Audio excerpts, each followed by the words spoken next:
Bonjour, bienvenue sur la chaîne des Murmures des Oracles. Voici le livre que je vais vous présenter aujourd'hui dans la rubrique de quelques minutes pour une lecture. L'auteur de cet ouvrage est Christophe André, que vous pouvez voir sur l'écran.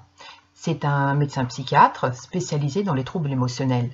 À partir des années 90, il commence à pratiquer lui-même la méditation et compte tenu des résultats obtenus, il va par la suite en faire un outil thérapeutique pour ses patients, notamment d'ailleurs à l'hôpital Sainte-Anne à Paris, à partir de 2004.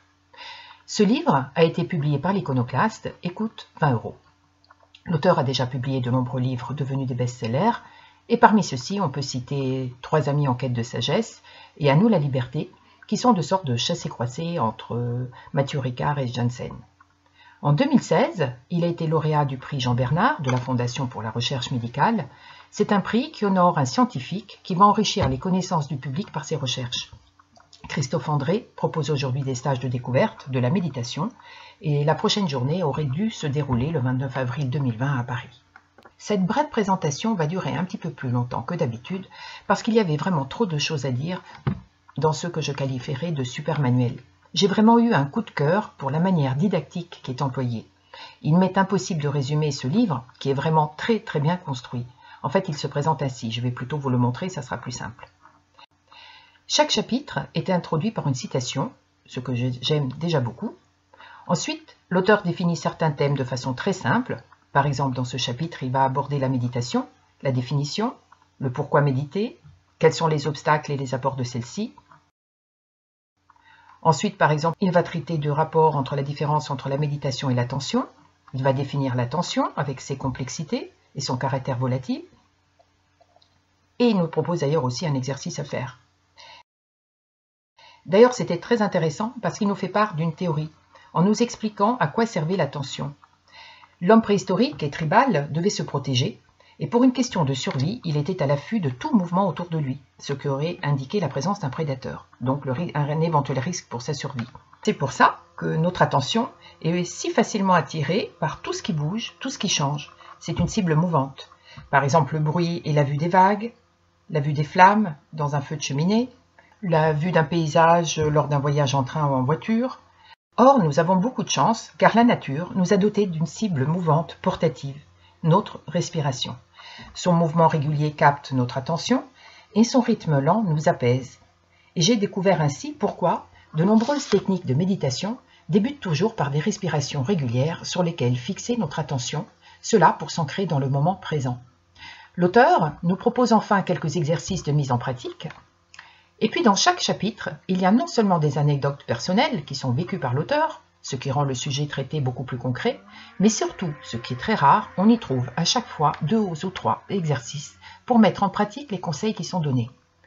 À chaque fin de chapitre, on retrouve des conseils donc, ainsi qu'une ou 2 phrases clés résumant le chapitre. Il y a en tout 9 chapitres.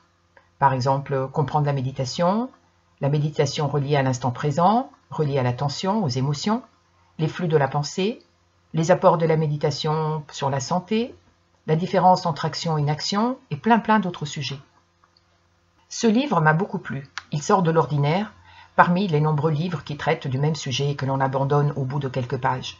Je ne suis pas du genre très cool et tranquille, mais j'ai découvert ce livre avec vraiment un très grand plaisir. Il démystifie ce côté un peu zen du moine ou de la nonne qui médite en position du lotus pendant des heures dans un monastère, ce qui est assez rébarbatif et très difficile à comprendre pour une profane comme moi. Les apports de ce livre ont été nombreux et il m'a été un petit peu difficile de faire un tri, mais j'ai retenu quelques points dont ceci. Tout d'abord que l'inaction, le fait de ne rien faire, est plutôt un énorme service que l'on rend à notre corps et à notre esprit, qui croit devoir aujourd'hui toujours courir et agir en permanence. On passe d'ailleurs d'une action à une autre sans perdre du temps et sans souffler entre deux. Comme si on courait contre la montre pour remplir notre vie du plus d'actions possibles, d'ailleurs souvent inutiles. J'ai réalisé également qu'il ne faut pas culpabiliser si je savoure le moment présent. Écouter le chant des oiseaux qui me réveillent le matin, contempler le ciel bleu avec les quelques cumulus blancs aux formes différentes, admirer un beau paysage ou rester juste assise pour savourer le moment présent. J'ai également apprécié le chapitre traitant des émotions. Une émotion étant un mouvement de notre corps et de notre esprit en réaction à un changement qui a lieu en nous et autour de nous. Ces émotions sont automatiques, on ne décide pas d'avoir peur ou d'être heureux, et résultent d'une réponse à un changement. Elles sont donc bénéfiques, quelles qu'elles soient, même si elles sont négatives, parce qu'elles nous préviennent de quelque chose. Le but de la méditation n'est donc pas de les supprimer, parce que ce serait impossible, on l'a vu, mais de les reconnaître et de les décomposer pour pouvoir les apprivoiser.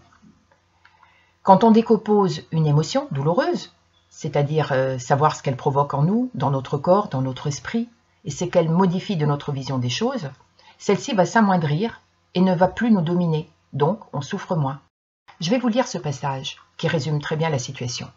Méditer ne m'empêchera pas d'avoir des ennuis et des soucis, mais m'aidera à les affronter de manière juste et adaptée. Méditer ne m'empêchera pas de ressentir la peur, la colère, la tristesse, mais m'aidera à recueillir et comprendre ces émotions douloureuses avec bienveillance et intelligence. Méditer ne fera pas jaillir sur mon chemin des sources de bonheur, mais m'aidera à ouvrir les yeux sur toutes celles qui sont déjà là, plus nombreuses que je ne le crois. En conclusion, je dirais que ce livre est très intéressant pour une première approche de la méditation et qui se lit vraiment très facilement. Je le définirais comme un fondamental, une sorte de bible de la méditation. Tout est très clairement expliqué et les exercices proposés sont vraiment faciles. L'auteur est très pédagogue, il nous accompagne tout le long du parcours et nous explique nos difficultés quand on n'arrive pas à accrocher. Aucune culpabilisation, seulement de la bienveillance mêlée à une très grande pédagogie. Je dois d'ailleurs souligner un autre point important, c'est celui-ci, un CD. Il est joint au livre et l'auteur nous propose une introduction parlée et 10 méditations guidées qui sont exposées dans les premiers chapitres du livre. Voici les sujets proposés. Dans le CD, on trouve également des conseils et l'auteur nous propose également une vidéo d'accompagnement et autre point fort à souligner, on peut le télécharger sur le smartphone pour l'avoir toujours avec soi et pouvoir méditer où que l'on soit. Comme vous le savez, j'aime à chaque fois relever une citation du livre. Dans celui-ci, j'étais très gâtée, mais il y en a tellement que le choix a été vraiment difficile. J'ai retenu cette phrase écrite par Flaubert à l'un de ses amis d'enfance. Pour qu'une chose soit intéressante, il suffit de la regarder longtemps. C'est une manière d'appliquer donc la pleine conscience et de mieux regarder notre vie pour la trouver finalement bien plus belle et plus intéressante de ce que notre regard toujours pressé veut nous laisser croire. Aujourd'hui donc, je vous laisse beaucoup à méditer. Je vous remercie pour votre écoute. Pensez à vous abonner et à liker. Et puis je vous donne rendez-vous très vite pour une nouvelle lecture. À très bientôt.